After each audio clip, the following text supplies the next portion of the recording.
Om Swastiastu. Assalamualaikum warahmatullahi wabarakatuh. Shalom, namo buddhaya, salam kebajikan, dan salam harmoni. Baik, selamat malam. Di sini kami dari kelompok 4 akan mempresentasikan hasil diskusi kami mengenai kelas reptilia. Baik, sebelum kita masuk kepada topik pembahasan, alangkah baiknya jika kami dari kelompok 4 memperkenalkan diri kami. Yang pertama itu adalah saya sendiri atas nama Dea Lorencia Burtarigan dengan NIM 221304301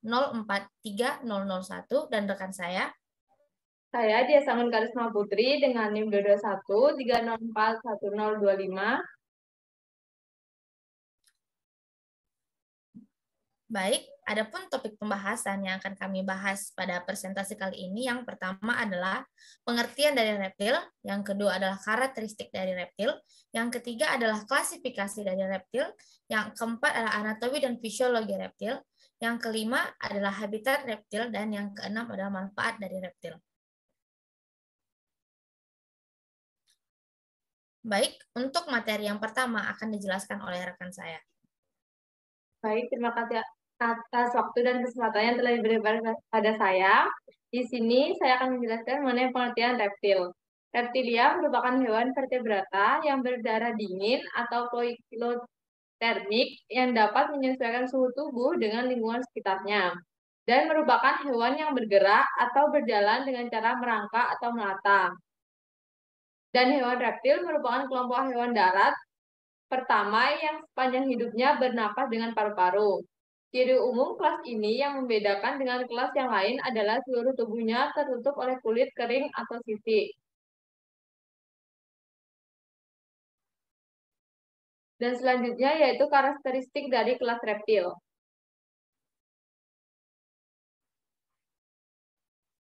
Ciri-ciri umum reptil yaitu yang pertama, tubuh terdiri atas kepala, leher, badan, dan ekor. Kedua, habitat di darat dan di air.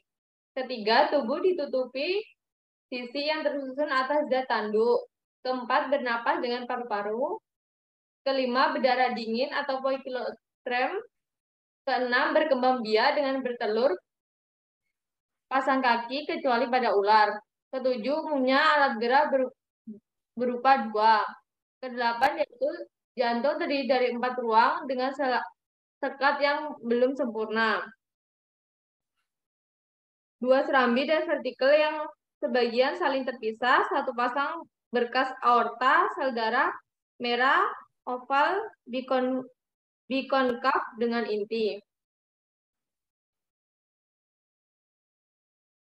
Selanjutnya yaitu klasifikasi. Kingdom Animalia, filum Chordata, subfilum Vertebrata, kelas Reptilia, ordo Squamata, Crocodilia, Testudinata, dan Rhynchocephalia.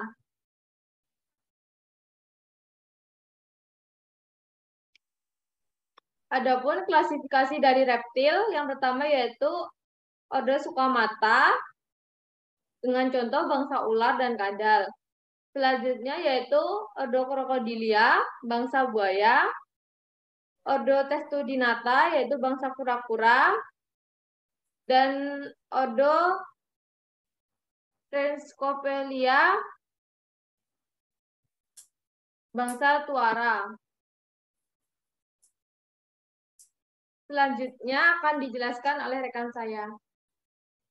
Baik, terima kasih atas waktu yang telah diberikan kepada saya. Adapun ordo yang pertama adalah ordo Squamata atau bangsa ular dan kadal. Squamata adalah salah satu jenis hewan reptil yang pada umumnya memiliki kulit bersisik. Ordo Squamata yaitu ordo terbesar dari kelas reptil. Sebagian dari hewan reptil termasuk ke dalam ordo Squamata. Contohnya yakni pada bangsa ular dan kadal.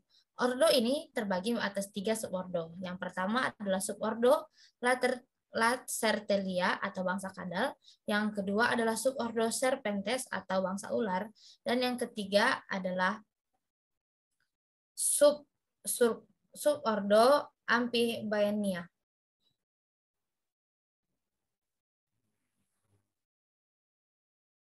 Adapun ordo yang kedua adalah ordo Crocodilia atau bangsa buaya.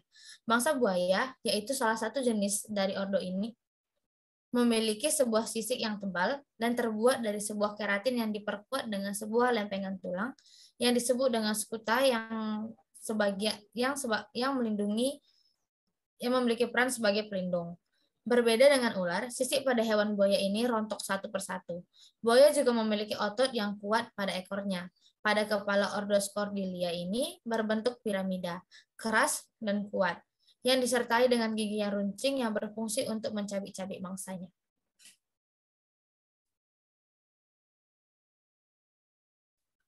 Adapun ordo yang ketiga adalah ordo Testudinata atau bangsa kura-kura. Ordo Testudinata yaitu salah satu jenis hewan reptilia yang memiliki cangkang, bentuk tubuh yang pendek dan lebar, dilindungi oleh karapas dan plaston, tidak bergigi dan lidah tidak bisa menjulur. Cangkang pada jenis ordo ini yaitu pada bagian dari tulang belakang dan dimodifikasi dari tulang rusuk yang berfungsi untuk pertahanan serta untuk perlindungan dari predator. Sedangkan cangkang bagian atas dari Chelonia ini disebut dengan carapax, sedangkan yang pada bagian bawah disebut dengan plaston. Baik, adapun ordo yang keempat adalah ordo Rhizohectalia atau bangsa tuatara. Jenis reptil ini merupakan ordo terakhir dari kelas reptil. Hewan yang termasuk ke dalam ordo ini yaitu tuatara atau Sphenodon. Dan satu-satunya spesies yang termasuk ke dalam ordo ini dikabarkan bahwa hewan tuatara ini sudah hidup sejak zaman dinosaurus.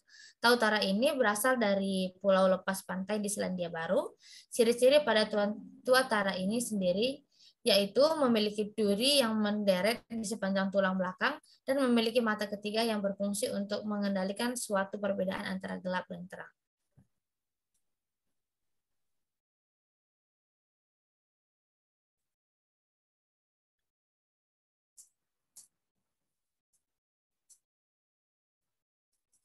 Baik, selanjutnya kita akan masuk kepada pembahasan anatomi dan fisiologi reptil. Di sini kami memperlihatkan sebuah contoh anatomi dari hewan buaya yang bisa kita lihat pada bagian atas terdiri dari otak, esofagus, trakea, jantung, paru-paru, hati, limpa, perut, usus, testis pada buaya jantan, dan ginjal, dan terakhir adalah kloaks. Baik, untuk materi selanjutnya akan dijelaskan oleh rekan saya. Baik, saya di sini akan menjelaskan mengenai sistem otot pada reptil. Yang pertama yaitu reptil memiliki sistem otot daging yang lebih kompleks bila dibandingkan dengan amfibia. Yang kedua, karena otot daging harus mendukung tubuh di daratan yang bersifat lebih berat daripada di dalam air, selain itu juga untuk gerakan yang sifatnya harus cepat. Yang ketiga, otot reptil terutama untuk gerakan lateral tubuh dan menggerakkan ruas-ruas tulang belakang.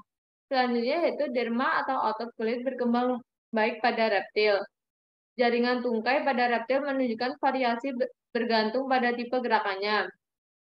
Kemudian pada reptil terdapat septum lateral yang membedakan otot ekfasial dan hipaksial.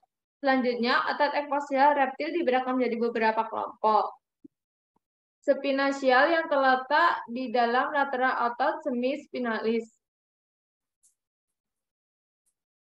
Selanjutnya yaitu otot yang agak panjang yang berasal pada posisi dorsal tulang belakang atau pada tengkorak. Kemudian pada ular, skalar ventral digunakan untuk bergerak. Otot kecil berasal dari obligus dan rectus abdominalis. Lulus dari tulang rusuk ke kulit yang mendasari sisi. Ini bersama-sama dengan otot kulit tertentu. Bertanggung jawab untuk gerakan skalar ventral. Selanjutnya itu otot-otot tubuh pada ular menghubungkan vertebrat dengan vertebrat dengan rusuk, rusuk dengan rusuk, rusuk dengan kulit, dan rusuk dengan kulit. Kemudian otot-otot itu ada yang panjangnya melebihi jarak yang ada, sehingga memungkinkan ular dapat bergerak melingkar-lingkar. Ular juga dapat bergerak lurus ke depan dengan jalan meluncur dengan bantuan sisi ventral di tanah atau melakukan dengan membuat sudut tajam.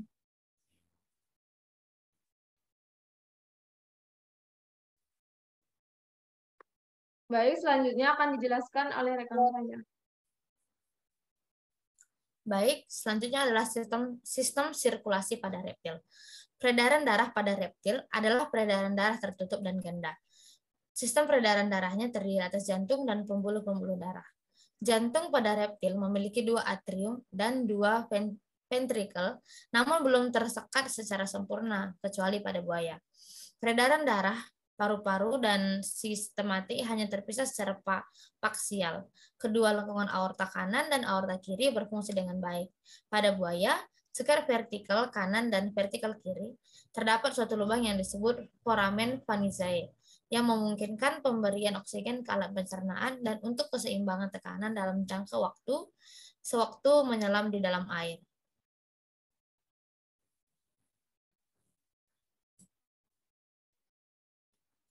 Baik, yang selanjutnya adalah sistem pencernaan pada reptil.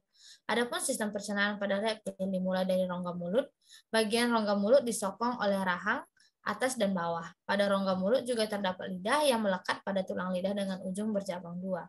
Dari mulut, makanan akan diteruskan ke esofagus atau kerongkongan, lalu menuju ventriculus atau lambung, lalu menuju intestitum. Intestitum terdiri atas usus halus dan usus tebal. Di dalam intestitum, makanan dicerna secara kimiawi dan terjadi proses penyerapan sari-sari makanan. Sisa-sisa makanan akan dikeluarkan melalui kloaka.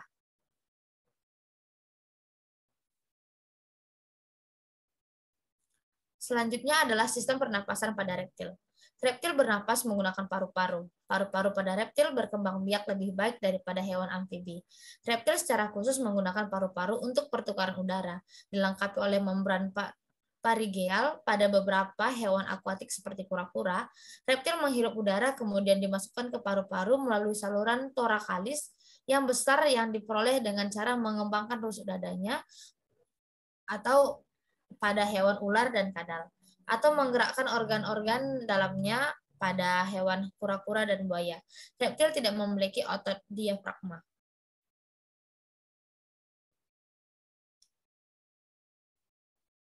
Selanjutnya adalah sistem origenital pada reptil. Jenis kelamin reptil terpisah antara hewan jantan dan hewan betina. Pada hewan jantan, organ reproduksi terdiri atas testis, van Dreves, dan bermuara di kloaka. Saluran pengeluarannya menjadi satu dengan saluran pengeluaran dari ginjal metanepos. Semua reptil, kecuali tuatara, memiliki organ kopalus yang fungsional. Strukturnya bervariasi pada tiap kelompok hewan, tetapi semuanya memiliki jaringan ereksi yang merupakan bagian terpenting dalam mekanisme fertilisasi internal. Organ kopulasinya berupa satu pasang hemipenis. Pada kadal dan ular, hemipenis memanjang seperti ekor. Hanya satu hemipenis yang akan masuk ke dalam organ fertilisasi hewan betina, tetapi keduanya masuk secara bergantian. Baik, materi selanjutnya akan dijelaskan oleh rekan saya. Baik, saya di sini akan melanjutkan mengenai sistem saraf pada reptil. Sistem saraf pada reptil lebih maju dibandingkan dengan amfibi. Meskipun reptil memiliki otak yang kecil, otak depan atau cerebrum relatif lebih besar bila dibandingkan dengan bagian otak yang lain. Buaya merupakan hewan pertama yang memiliki cerebral cortex atau neopallium yang sebenarnya. Hubungan ke sistem saraf pusat lebih maju dengan pengecualian indera pendengaran, organ sensorik pada umumnya berkembang dengan baik. Organ Jacobson adalah organ khusus untuk penciuman yang ada pada beberapa tetrapoda yang berkembang pada kadal dan ular. Rangsangan bau diterima oleh organ Jacobson melalui lidah hewan reptil. Selanjutnya yaitu sistem organ indera pada reptil. Yang pertama yaitu indera penciuman atau organ Jacobson. Yang kedua yaitu indera penglihatan atau mata. Yang ketiga yaitu indera peraba, kulit terdapat pada sisi. Selanjutnya yaitu pendengaran, telinga, indera perasa, lidah. Selanjutnya yaitu habitat reptil. Reptilia ada yang hidup di darat seperti tokek, cicak, ular, dan kadal. Ada juga reptilia yang hidup di air dan di darat seperti buaya, dan ada pula reptil yang hidup di air seperti kura-kura. Selanjutnya yaitu manfaat reptil. Yang pertama, reptil. Reptil dapat digunakan untuk obat dengan cara mengkonsumsinya. Pada umumnya digunakan untuk obat penyakit kulit dengan mengkonsumsi ular, cicak, kadal, tokai, dan buaya. Yang kedua yaitu buaya empedu. Buaya dimanfaatkan sebagai bahan dasar obat-obatan Cina, aksesoris, dan aneka barang kerajinan kulit buaya. Minyak dan kerupuk untuk mengobati penyakit kulit dan gatal-gatal. Selanjutnya yaitu tokai. Tokai bermanfaat untuk mengobati penyakit asma dan penyakit kulit. Selanjutnya yaitu ular. Ular dipercaya dapat menyembuhkan gatal-gatal, liver, asam, dan diabetes. Selanjutnya yaitu kura-kura. Kura-kura memiliki vitamin A, vitamin C, dan vitamin E yang sangat dibutuhkan manusia untuk menjaga dan merawat kesehatan kulit. Selanjutnya, saya kembalikan kepada moderator. Baik, demikian hasil presentasi dari kelompok reptilia. Kami tutup presentasi dengan para musanti. Om Santi Santi Santi Om.